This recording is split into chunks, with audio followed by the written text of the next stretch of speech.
하나님 말씀 디모데전서 6장 11절에서 14절입니다. 제가 봉독하도록 하겠습니다. 오직 너 하나님의 사람아, 이것들을 피하고 의와 경건과 믿음과 사랑과 인내와 온유를 따르며 믿음의 선한 싸움을 싸우라. 영생을 취하라. 이를 위하여 내가 부르심을 받았고 많은 증인 앞에서 선한 증언을 하였도다. 만물을 살게 하신 하나님 앞과 본디오 빌라도를 향하여 선한 증언을 하신 그리스도 예수 앞에서 내가 너를 명하노니 우리 주 예수 그리스도께서 나타나실 때까지 흠도 없고 책망받을 것도 없이 이 명령을 지키라. 아멘. 너 하나님의 사람아 라는 제목으로 함께 은혜를 받고자 합니다. 오늘 이 본문은 이제 2024년 새해를 준비하는 우리들에게 새해를 하나님을 믿는 자다운 삶, 내가 누군지를 알고 하나님의 자녀다운 삶을 이렇게 살아라. 그 말씀을 주시는 귀한 본문이라고 저는 생각합니다. 1999년 미국에서 고등학교에서 총기 난사 사건으로 2명의 학생이 총기를 난사했어요. 13명이 죽고 21명이 부상을 당하고, 그때에 한 순교자가 나왔어요. 17살짜리 소녀, 그의 이름이 보통 캐시라고 불러요. 캐시 버넬. 그 범인이 너 하나님을 믿느냐? 라고 묻습니다. 그럴 때 그녀가 Yes, I believe in God 이렇게 대답을 해요. 그러자 범인이 총기를 한 발 쏜 것도 아니고 난사를 해요. 그래서 그녀는 그 자리에서 즉사합니다. 그녀가 죽을 때 그 옆에 숨어있고 엎드려 있었던 다른 학생들의 증언으로 인해서 이 사건이 뉴스에 나왔어요. 이것으로 인해서 참 많은 사람들이 충격을 받았고 슬퍼하지만 또 영적인 불길이 그 나이 또래 학생들 안에서 일어나서 청소년들이 Yes, I believe in God, 그 문구를 새긴 티셔츠를 입고 학교 가기도 하고 모임을 하기도 하고, 플로리다 한 주에서 한 도시에서 그 옷을 입고 2,500명의 청소년들이 집회를 하며 은혜를 받고 하나님의 자녀구나라는 정체성을 깨닫는 그러한 운동이 1999년 그 4월 20일 그 사건 이후로 봄부터 여름에 그러한 같은 일들이 그 지역과 인근에서 일어났어요. 한 소녀, 17살짜리 소녀. 제가 상상을 해봐요. 그 순간에 그녀가 안 믿는다라고 대답을 해도 죽었을 것 같고 믿는다고 해도 죽었을 것 같아요. 범인은 악하니까. 그런데 그녀는 죽음의 순간에 하나님을 믿는다는 그 믿음,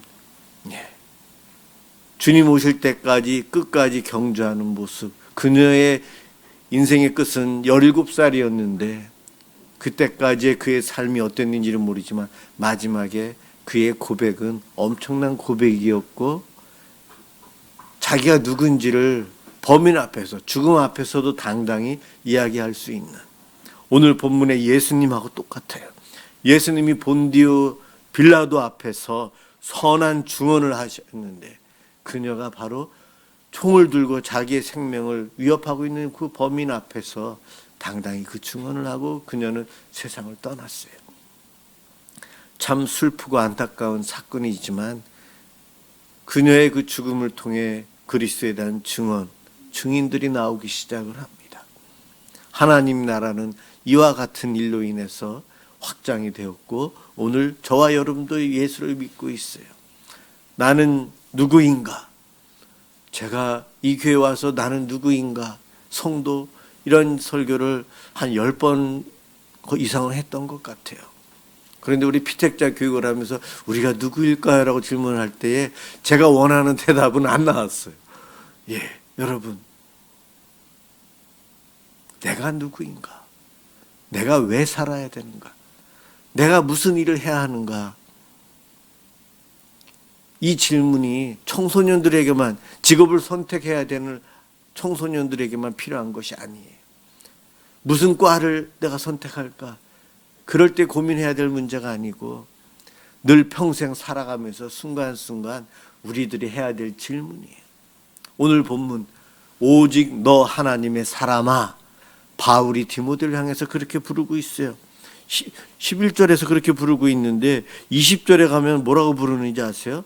디모데야, 그냥 그렇게 이름을 불러요. 디모데야 이렇게 부르면 되는데 왜 11절에서 오직 너 하나님의 사람아 라고 불렀을까요? 이 호칭은 좀 다른 거예요. 저는 여러분들이 목사님이라고, 목사라고 불러요. 제 아이들은 아빠라고 부르고, 저에 대한 호칭, 기능적인 부분도 있어요. 관계적인 부분도 있고 여러 가지가 있는데 어떠한 호칭, 무엇이 나에게 있어 가장 중요하고 좋을까? 저는 담임 목사님이라는 오늘 기도 제목에도 집사님 말씀하셨는데 아직까지 6년 됐는데도 어색해요. 왜냐하면 늘 부교육자 생활만은 계속 해왔으니까. 예. 목사라는 것보다 너 하나님의 사람아. 그러니까 너라는 말은 저죠. 두하나 너는 하나님의 사람이야. 지금 그러고 있거든요. 내가 하나님의 사람이라면 어떻게 해야 되나? 2024년을 살아야 될 내가 왜 살아야 되고 무엇을 향해서 달려가야 되는지를 오늘 본문은 4가지 동사를 통해서 이야기하고 있어요. 그 4가지 동사는 이것들을 피하고, 피하라, 따르라, 싸우라, 취하라. 이렇게 11절과 12절에서 4가지 동사를 통해서 이야기하고 있어요. 오늘 그 본문을 가지고, 그 동사를 가지고 여러분들에게 전하려고 합니다. 먼저 오직 너 하나님의 사람아, 하나님의 사람, 하나님의 백성, 하나님의 자녀는 이렇게 살아야 된다. 목사라면 이렇게 살아야 된다. 목사라면 이러한 일을 해야 된다는 기능적인 호칭이었거든요. 근데 목사는 이래야 된다는 기대감이 있기에 어디 가서 목사라는 소리에 부담감을 느낍니다. 그런데 여기서 너 하나님의 사람아, 이거는 기능적인 것이 아니고 존재 자체, 우리가 나는 무엇인가라는 그 질문에서의 답을 제시하고 있어요. 목회자가 되기 전에 성도가 돼야 되고, 성실한 사람이 돼야 되고 정직한 사람이 돼야 되는 거예요. 목회자로서 기능적인 일을 하는 것이 아닌 하나님과의 관계를 맺으면서 살아가야 돼요. 그 부분을 이야기하고 있어요. 바울이 디모데에게, 디모데야 하지 않고 너 하나님의 사람아, 오두한 너는 하나님의 사람이야. 그러니 너는 이와 같은 것들을 피해야 돼. 오늘 본문에서 이와 같은 것을 피해야 돼.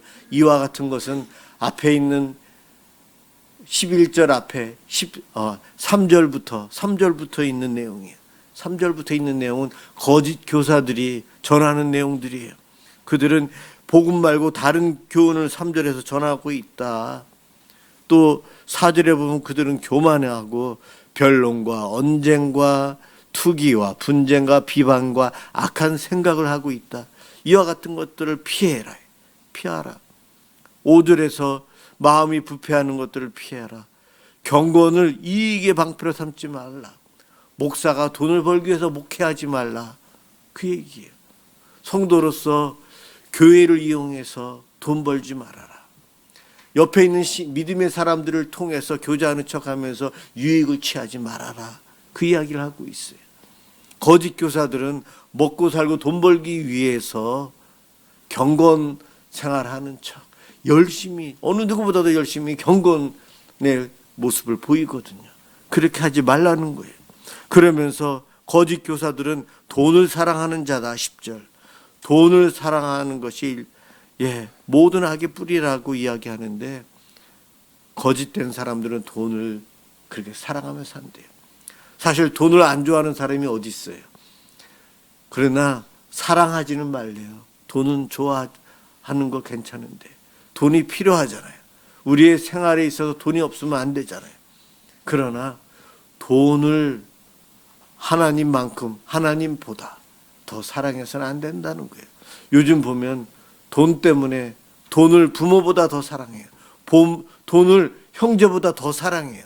돈을 사람의 인격체 그 생명보다도 더 사랑해서 살인죄가 일어나고 싸움 이런 것들이 일어나는 거예요. 돈은 좋아하고 필요하고 돈을 모으기 위해서 애써야 되지만 사랑하지 말라라고 이야기합니다. 교회에서는 헌금 생활을 해요. 우리가 헌금을 냅니다.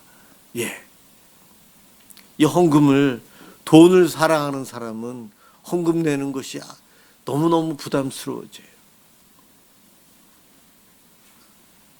이런 것들, 신앙이 아직 어리기 때문에 그런 것들은 괜찮지만 좀 믿음 생활 하다 보면 달라지거든요. 그런데 거짓 교사들은 그러지 않아요. 그런데 너 하나님의 사람아, 지금 내가 이야기한 이러한 것들을 피하라. 우리가 구약에서 알고 있는 요셉은 보디발의 아내로부터 유혹당하는데 옷을 벗어 던지고 도망치죠. 그런 식으로 피하라는 거예요. 그 자리를 벗어나라, 달아나라, 나쁜 상황에서 벗어나라. 그곳에 있으면 부패하니까 그곳에서 도망가라. 죄악의 자리에서 도망가라라고 합니다. 하나님의 사람은 악한 곳에 가지 않기 위해서 노력해야 되고 그곳이 악해지면 도망가야 돼요. 그래야 됩니다. 그런가 하면 두 번째로는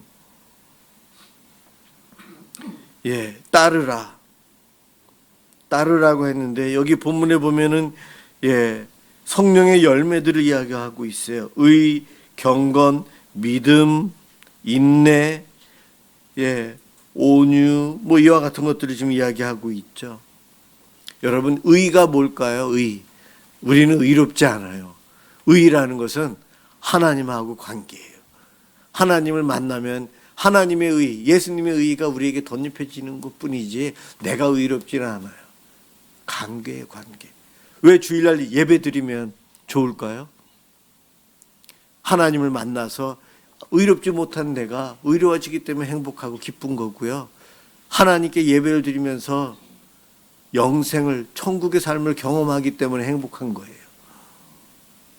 기도하면, 말씀 보면, 말씀대로 순종하면 왜 나에게 기쁨이 오는가? 하나님의 의가 나에게 덧입혀지기 때문에 그렇거든요. 그래서 내가 의를 이룰 수는 없지만 하나님께 다가갈수록 의를 경험하며 기뻐하며 살아갈 수 있어요. 그 외에도 여기 많이 나와 있는 걸 우리가 잘 알고 있어요. 성령의 열매들, 이것들을 따르래요. 내가 따라야 할 것은 다른 말로 성령 충만함. 순복음교회는 성령 쪽을 강조했고 장로교 쪽은 성경 공부를, 말씀을 강조했는데 둘이 같이 합쳐야 된다. 옥화론 목사님이 그것 때문에 조영기 목사님을 사랑의 교회로 모시기도 하고 그랬었어요. 그런데 실패했어요. 사람도 성향 때문에. 저도 그렇고 여러분들도 있고 그렇고 성향이 좀 달라요. 내 성향에 맞게끔 가야 되지만, 그렇지만 우리가 유념해야 될 것은 성령님과 말씀은 같이 가야 되는데 내가 균형 있게 그것을 유지하기 위해서 노력해야 돼요. 둘 다 안 되면 둘 중에 하나만이라도 쫓아야 되겠죠. 하지만 둘 같이 가야 돼요. 늘 성령님을 사모하십시오. 말씀 공부를 사모하십시오. 그래야만이 성령 충만해서 성령의 열매를 맺고 살아요. 왜 기도해야 되는가? 매일같이 왜 기도해야 되는가? 기도하지 않는 사람은 사실 성령 충만을 경험할 수가 없을 것 같아요. 거의. 여러분, 기도 생활 안 하는 분들은 성령님이 내 속에 계시지만 너무 약해요. 내가 죄로 짓누르고 있는 거예요. 내 의지로요. 그래서 우린 자꾸 기도해야 돼요. 기도는 나를 내려놓는 거거든요. 내 의지를 내려놓는 거예요. 기도 생활하는 것이 그래서 중요합니다. 기도하면 할수록 성령 충만해질 수 있어요. 그래서 기도를 강조합니다. 기도를 강조하는 이유는 바로 오늘 따르라, 오늘 본문에서 따라야 될 성령의 성품들, 이 모든 것들을 우리가 얻을 수 있거든요. 그런 거 하면 싸우라, 믿음의 선한 싸움을 싸우라. 여러분, 믿음의 선한 싸움이 뭘까요? 싸우는 것, 갈등. 우리는 싸우기 싫잖아요. 싸움의 장소가 있으면 피하는 것이 옳다라고 얘기하잖아요. 그런데 세상적인 싸움이 아니고 믿음의 선한 싸움이다. 이것은 남하고의 싸움이 아니고 나 자신하고의 싸움이에요. 내 속에서의 싸움이에요. 믿음의 선한 싸움을 싸우라. 여기서 말하는 싸움은 경주라고 보면 돼요. 출애굽기에서 광야에서 이제 홍해를 막 건넌 우리들이 요단강을 건널 때까지 그 40년 광야길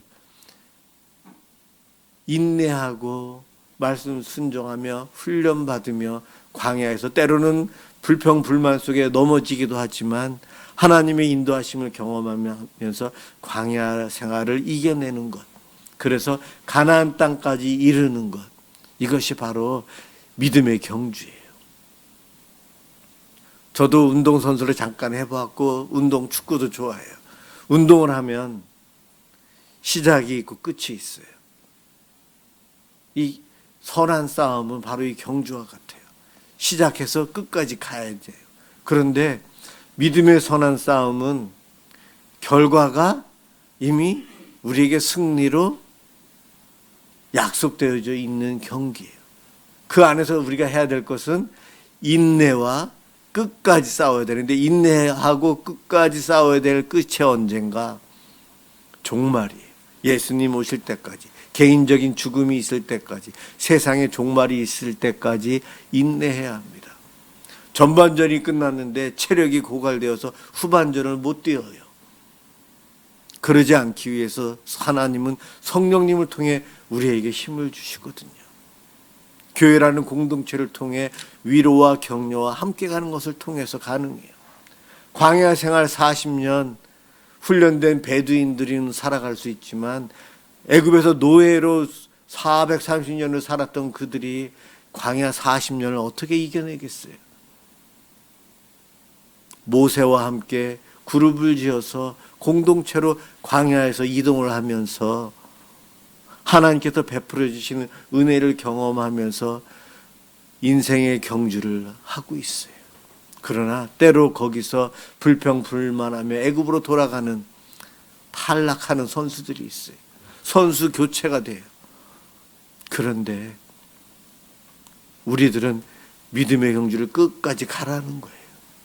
오늘 본문, 너 하나님의 사람 디모데야, 믿음의 선한 싸움을 성령 충만한 가운데 가야 돼 이야기하고 있어요. 성령 충만함 속에 성령의 인도하심을 따라 살아가면 광야 생활 이겨낼 수 있다는 거예요. 우리 앞에 금메달 승리가 예정되어져 있는데 우리가 가다가 포기할 수는 없다는 거예요. 믿음의 선한 싸움. 오늘도 그 선한 싸움 중에 한 부분으로 여기 와서 예배를 드리고 있고, 또 가정에서 생활하고, 또 내년 새해를 맞이하고 있는 이들이 우리들입니다.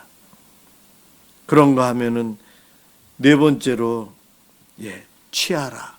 영생을 취하라. 영생을 내가 어떻게 취할 수 있을까? 하나님이 주셔서 영생을 이미 얻었죠.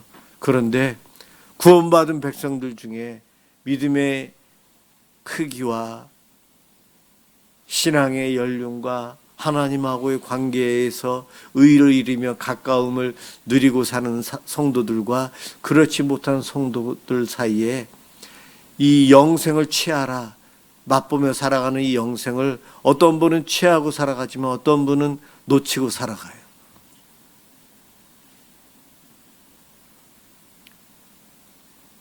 함께 예배를 드리고 끝나면 저 문을 통해서 나아가서 집으로 가지만 어떤 분은 마음속에 그 영생을 취하고 가시고 어떤 분은 그냥 영생이라는 것을 못 누리고 그냥 예배당에만 왔다만 갈 수 있어요. 기도, 말씀, 믿음의 신앙생활, 돈을 얻기 위한 경건의 삶이 아닌 하나님하고의 관계를 가까이 하기 위해서 친밀함을 유지하기 위해서 그리스도의 의의를 덧입기 위해서 경건의 삶을 살아가는 성도들은 그것으로 인해서 영생을 취하는 거예요. 영생을 얻어요. 그래서 우리들이 교회만 왔다 가면 마음이 평온하고 기쁜 거예요. 대리만족이 아닌 영적인 만족이 생기거든요. 여러분, 찬양을 오래 하고 찬양을 많이 하면 흥분되기도 하는 인간의 감정으로 흥분되기도 하지만은 이 찬양이 영적인 거예요. 영적인 거.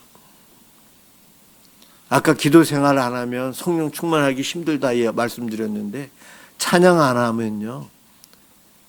몸 영적으로 내가 메말라가요. 건조해집니다. 건조해져요. 찬양은 내가 하나님께 드릴 수 있는 귀한 예배거든요. 우리 전도사님과 함께 우리 찬양을 이렇게 하는데 또 예배 시간에 우리가 찬양을 하고 가정에서도 여러분 유튜브 들으면서 찬양 듣고 라디오에서 들으시죠. 기쁨이 있고 감사가 찬양을 듣는 분들은 누리지만 그것을 안 듣는 사람들은 영생을 맛보며 살아가지 못해요. 어떻게 생각합니까? 제가 지금 말씀드린 거에 대해서 반론을 제기하실 분 계십니까?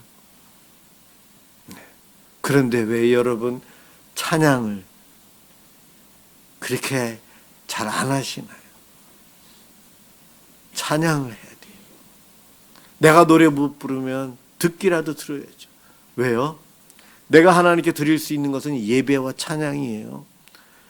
헌금을 하나님께 드리고 내 시간을 드리고 땀 흘려 드리는 것, 그런 것들도 드리지만 하나님은 우리에게 찬양 받기를 원하고 계세요. 찬양하는 것 너무나도 중요해요. 그분께 기쁨을 드리고 우리는 천국을 맛볼 수 있어요. 그런데 왜 안 하시는가? 참 답답합니다. 답답해요. 하나님의 사람으로 나는 어떻게 살아가고 있나? 바울이 자기의 제자, 자기의 아들과 같은 디모데에게 디모데야 이러지 않고 오늘은 특별히 너 하나님의 사람아, 하나님의 사람처럼 너가 이렇게 살아야 돼 이야기합니다. 그 메시지는 오늘 하나님께서 저와 여러분에게 너 두하나 너는 하나님의 사람이야, 너는 내 사람이야, 이렇게 살아야 돼 말씀하십니다. 오늘 주신 이 말씀을 붙잡고 2024년을 믿음으로 승리하시기 바랍니다. 내가 누구라고요? 하나님의 사람. 내년에는 제가 물으면 하나님의 사람이라고 대답하세요. 성도라고 해도 맞아요. 하나님의 사람이에요. 하나님의 사람답게 피해야 될 것, 따라야 될 것, 취해야 될 것, 내가 싸워야 될 것, 그렇구나. 순간 상황에 맞춰서 그렇게 살아가십시오. 그렇게 살아가는 우리들이 진정 믿음으로 승리하며 이 땅에서 하나님과 동행하는 삶을 살아요. 오늘 읽은 말씀 맨 끝에 14절에 주 예수 그리스도께서 나타나실 때까지 흠도 없고 책망을 받을 것도 없이 이 명령을 지키라. 예수님 재림하에 오실 때에 책망 받을 것이 없는 이유가 왠지 아세요? 늘 동행하면서 잔소리는 다 들었고 격려와 사랑을 다 받고요. 십자가에서 저 대신 제 값을 다 치러 주셨잖아요. 동행하시는 그분과 천국을 이미 맛보고 살기 때문에 그래요. 내년 한 해가 이제 한 12시간 반 정도 남았나 봐요. 내년이라는 시간이. 바로 내가 하나님의 사람이야. 이러한 정체성을 가지고 살아감으로 믿음으로 승리하는 또 축복의 한 해가 되시길 주님의 이름으로 축원합니다. 기도하겠습니다. 사랑의 하나님, 새해에는 우리들이 물질에 대한 집착이나 음행이나 우상 숭배의 모습을 버리고 하나님 의와 나라를 구하며 살게 해 주옵소서. 특별히 내가 하나님의 사랑받는 하나님의 사랑임을 늘 인식하며 그 하나님의 자녀다운 삶을 이 땅에서 살아가도록 주님 힘쓸 수 있도록 도와주시옵소서. 하나님 감사합니다. 올 한 해도 지켜주신 하나님, 내년에도 변함없이 지켜주실 텐데 하나님의 그 은총을 소망합니다. 고맙습니다. 예수 그리스도의 이름으로 간절히 기도드립니다. 아멘.